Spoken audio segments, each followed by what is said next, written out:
Good morning, it's 6 o'clock. Heather, welcome to Daybreak on Thursday, the 19th of January. On the programme this morning, more trouble for the health service as midwives and nurses. That's your news. It's 6 minutes past 7. Back to Dan and Kate. Thank you, Lucy. It used to be a relatively unusual and expensive thing to do, to freeze some of your umbilical cord blood as an insurance policy for your child in the future. But now 6 NHS hospitals have cord blood, that's what it's called, banks, and the latest at University College Hospital in London is officially open today. We're going to talk to Dr. Hilary in a moment about this, but first, Hilary explains why cord blood has very special properties. Just a few weeks ago, Andy Wicks was diagnosed with leukemia and told his only hope was a bone marrow transplant, but no match was found. Then an infusion of umbilical cord blood turned his life around. It's like giving life twice, where I see it, because you have the benefit of having a child and someone else has the benefit of staying alive. I got my life back. I'm back at school now and I'm doing sports and seeing my friends. Cord blood is taken from the placenta and umbilical cord after a baby is delivered. It contains the usual red and white blood cells as well as platelets. But cord blood is also rich in stem cells which can treat cancers, immune diseases and genetic disorders. At London's University College Hospital, where Andy was treated, specialists have already collected blood from almost 180 births. A third of women are choosing to donate their cords. It's hugely exciting. This is stuff that we used to just throw away that can now save lives. The unit here is one of 6 across the southeast, with more being planned. Well, Hilary joins us now, along with Mum Prashani Pushpanathan, who donated her cord blood. Nice to see all of you. And a very, very cute little Rhea, who's eyeing me seriously, suspiciously, and rightly so. What made you donate your blood? Well, when I went into the hospital to be booked in at 12 weeks, I found a leaflet in my booking in pack which basically gave us an overview of what would happen. And it's a waste product that gets thrown away after delivery.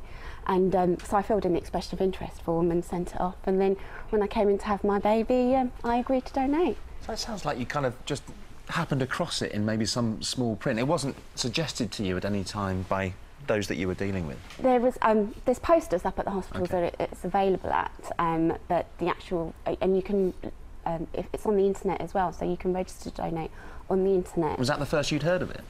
As a pregnant mum, yes. Yeah, well, it's interesting, isn't it? And how did the process, because this is one of the things that went through in my mind, it's quite a chaotic time, if you can put it that way, having a baby, isn't it? And a very special moment when the baby's born. And, you know, I wonder what the process of collecting this blood, does it interfere with that moment? Is it painful at all? Not at all, because once the placenta's delivered, it's actually taken away to a different room by specially trained staff.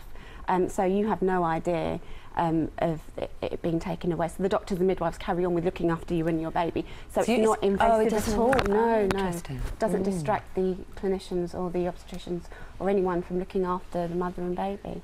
Hilary, this sounds like a no-brainer to me, at least. Absolutely. I mean, it's the future of regenerative medicine, easy for me to say. And you take these stem cells, which don't have the characteristics of cells which otherwise stimulate the immune response. So the beauty of stem cells is that they can be stored in a bank, and then at a later date, multiplied and given to somebody else, because it's much easier to get a match between donor and recipient. So those stem cells are currently being used for disorders, as we've heard, like leukemia. But in the future, we might be able to regenerate damaged hearts, damaged brain tissue, treat type 1 diabetes. The future is really bright in this area.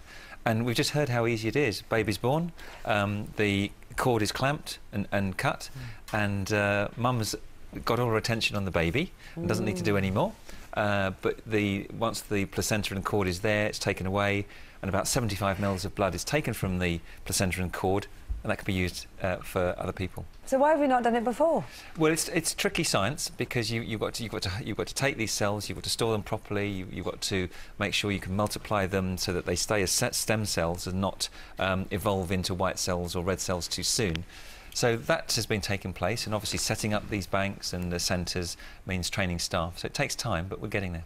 Yeah, and people like Prashani are going to help doing that by bringing it to the awareness. Thanks so much for coming in. I'll tell you what, lovely? We've had actresses and singers and models on this sofa, but no one as beautiful as Raya. She's just gorgeous, and a lovely dress too. A nice smile wouldn't go amiss. She's not sure too about tight. us, Dan. She's not sure about us. She wants to go back to bed. Thank you very much indeed. Still to come this morning, we're taking you live to Dubai. How nice. Bit of sunshine, but the downsides are working very hard and learning from dietitian Faith how they can all eat well and still lose weight. Yeah, this would be interesting to listen to for me as well, because I have huge portions and I need to bring them under control. You certainly we'll be do. talking about that with the guys after we find out what's happening where you are this morning.